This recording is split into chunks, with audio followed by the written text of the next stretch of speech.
2 दिवसापूर्वी शेकापचा वर्धापन दिवस होता, तेव्हा राज ठाकरेंनी देखील हजेरी लावली होती। राज ठाकरेंनी भाषणामध्ये असं म्हटलं होतं की रायगडमध्ये सर्वाधिक डान्स बार आहे। त्यानंतर त्याच संध्याकाळी म्हणजे मध्यरात्री मनसेचे नेते योगेश चिले यांनी नाईट रायडर्स जो बार आहे तो तोडला, त्याची तोडफोड देखील केली होती। त्याच्यानंतर त्यांच्यावरती गुन्हा देखील दाखल करण्यात आला होता, मात्र ते तेव्हा फरार होते। खरं तर बेलेबल ऑफेन्स असून सुद्धा त्यांच्यावर गुन्हा दाखल करण्यात आला होता।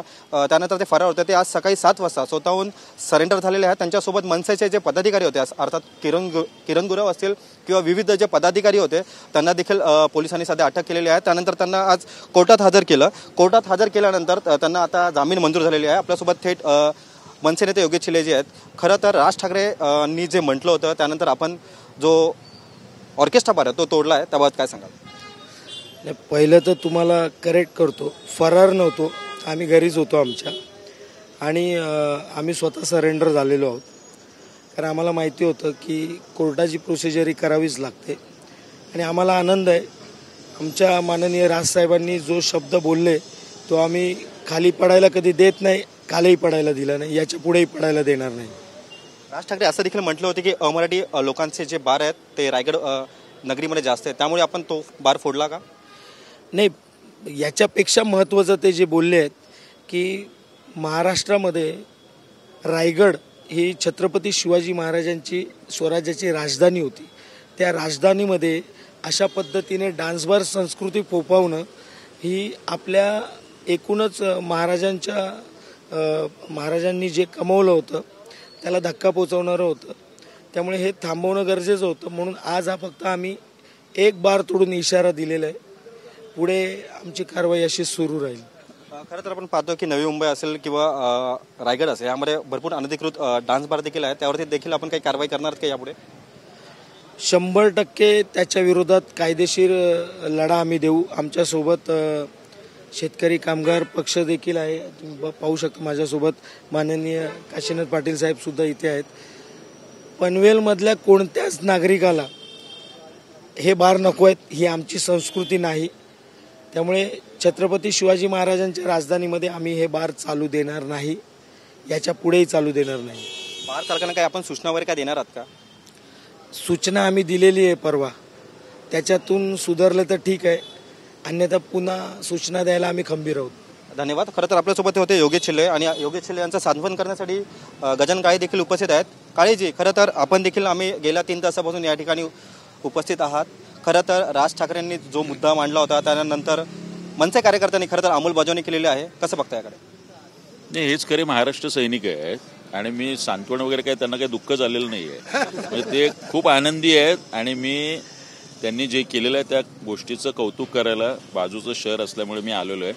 आणि यालाच महाराष्ट्र सैनिक म्हणतात की जे राजसाहेब बोलले आणि तात्काळ त्याची अंमलबजावणी करणं। तर या सगळ्या महाराष्ट्र सैनिकांचा, विशेषतः माझे मित्र योगेश चिले, त्याचे सर्व सहकारी राहुल असेल आमचे, या सगळ्यांचा मला अभिमान आहे, आणि सन्माननीय राजसाहेबांनाही अभिमान आहे। अमित साहेब ठाकरे यांच्या माध्यमातून आत्ताच योगेश यांच्याशी बोलणं झालं, आणि लवकरच ही सगळी मंडळी राजसाहेबांनी अमित साहेबांची भेट सुद्धा घेतील। खरं तर आता अंजली दमानी या सामाजिक कार्यकर्ता, त्या देखील म्हणतात की ठाण्यामध्ये, शिंदेच्या ठाण्यांमध्ये 15 डान्स बार आहेत, तर राज ठाकरे कारवाई करणार का? नाही, आमच्याकडे काही सत्ता नाही ना, आम्ही काय कारवाई करायची?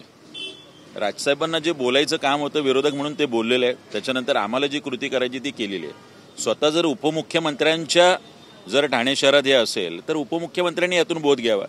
दुर्दैव आहे की जे गृहराज्यमंत्री आहेत यात त्यांचं स्वतःच्या कुटुंबाच्या नावाने डान्स बार आहे, म्हणजे अजून वेगळं महाराष्ट्राची काय शोभा व्हायची? मला वाटतं जी काही संस्कृती फोपावते सगळ्या महाराष्ट्रात, नवी मुंबई रायगडच नाही सगळ्या महाराष्ट्रात, आता याच्यावरती हातोडा चालवणं हे स्वतः मुख्यमंत्री जे ज्यांच्याकडे गृह खाते आहे त्यांची जबाबदारी आहे, आणि इकडे शिंदे साहेबांची जबाबदारी आहे। निशिकांत दुबे हे महाराष्ट्रात आलं तर आम्ही त्यांचं स्वागत करू, मुख्यमंत्री बोलतात आहे। ते त्यांच्या पद्धतीने स्वागत करेल, आम्ही आमच्या पद्धतीने स्वागत करू। महाराष्ट्र सैनिक कशा पद्धतीने स्वागत करतो तर आम्ही आमचं सगळं ठेवलेलं आहे। आता ते निशिकांत दुबेंनी महाराष्ट्र नवनिर्माण सेनेचा इतिहास समजून घ्यावा की आम्ही जर इथे महाराष्ट्रात जर मराठी आणि महाराष्ट्राबद्दल जर कोण अपशब्द बोलणार असेल तर त्याचं स्वागत आमच्या मनसे स्टाईलने नक्की होईल। कोणीही एकत्र आले तरी देखील महायुतीचा झेंडा फडकणार असं मुख्यमंत्री बोलतात आहे। पण मग त्याच्यावरती रोज बोलणं चाललंय, म्हणजे दोघांची अजून युती झालेली नाही आहे, फक्त मराठीच्या मुद्द्यावरती दोघे भाऊ एकत्र आलेत, ठाकरे ब्रँड एकत्र आलाय, तर यांच्या पायाखालची वाळू सरकलेली आहे. अजून युतीची घोषणा नाही, कुठचंही पाऊल नाही आहे. जे काय आहे ते सन्माननीय राजसाहेब ठाकरे आणि उद्धवसाहेब ठरवणार आहेत. तर मला वाटतं त्याच्याच अगोदर भीती इतकी बसलेली आहे की ती रोज महाराष्ट्रातून रोज काहीतरी गरळ ओकलं जाते. ठाकरेंबद्दल असेल, मराठी महाराष्ट्राबद्दल असेल. मला वाटतं या सगळ्या मुद्द्यावर बोलण्यापेक्षा सन्माननीय मुख्यमंत्र्यांनी हिंदी सक्तीच्या मुद्द्यावर बोललं पाहिजे. जसं राजसाहेब शेकापच्या याच्यामध्ये बोलले की हिंदी भाषा असावी म्हणून जो आग्रह सुरू आहे, त्याच पद्धतीने मराठीचा आग्रह किती द्यायला आहे. आजही CBSE ICSE बोर्डाच्या शाळांमध्ये मराठी शिकवलं जातं का, याचा सर्वे सन्माननीय मुख्यमंत्र्यांनी करावा. त्यांच्या लक्षात येईल की फक्त महाराष्ट्र बोर्डालाच कंपल्सरी आहे मराठी मुलांचा विषय जो महाराष्ट्र नवनिर्माण विद्यार्थी सेनेच्या शिबिरात झाला.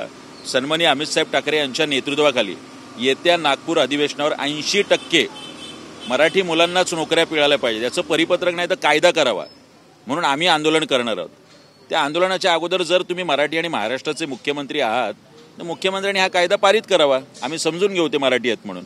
खरं तर बार तोडल्या प्रकरणी बेलेबल ऑफेन्स असून सुद्धा त्यांना अटक करण्यात आलेली आहे आणि आज कोर्टात हजर करण्यात आलेलं आहे. काय वाटतं, काही दबाव तंत्राचा वापर केला जातोय का सत्ताधाऱ्यांकडून? इथले सत्ताधारी असेल, प्रशासन असेल, हे सगळं दबाव तंत्र. पण काय महाराष्ट्र नवनिर्माण सेना आणि महाराष्ट्र सैनिक याला भीक घालत नाही. अशा अनेक केसेस. सन्माननीय राजसाहेब हे महाराष्ट्रातलं आणि देशातलं एकमेव नेतृत्व आहे की ज्यांच्यावरती लोक आंदोलनातून 100च्या वर केसेस आहे आणि महाराष्ट्र सैनिक आहे त्याच पद्धतीने काम करत असतो. या आम्ही दबावाला भीक घालत नाही. पण न्यायालयांचे मी नक्की आभार मानतो की त्यांनी ह्या गोष्टीची नोंद घेतली आणि प्रशासनाला जे खडेबोल सुनावायचे होते ते त्यांनी सुनावले. एक शेवटचा प्रश्न, बार चालकांना, अनधिकृत जे बार आहेत त्यांना काय आपण सूचना वगैरे काय वर्ग करणार आहात का? नाही, माझी त्यांना हात जोडून विनंती आहे की आम्हाला आमच्या स्टाईलने येऊ देऊ नका. आज आम्ही जी काही कृती केलेली आहे ती कृती वारंवार होऊ नये एवढी काळजी फक्त बार मालकांनी घ्यावी. धन्यवाद. खरं तर आपल्यासोबत हे होते योगेश चिल्ले व तसेच मनसे नेते गजानन काळे यांचं असं म्हणणं आहे की जी आम्ही कृती केलेली आहे ती आम्ही आता हात जोडून विनंती करतो की अशी कृती पुन्हा आम्हाला करायला लावू नका, अशी जी प्रतिक्रिया ती त्यांनी व्यक्त केलेली आहे. कॅमेरापासून योगेश सावंतसह मी रवी कराड, TV9 मराठी, पनवेल.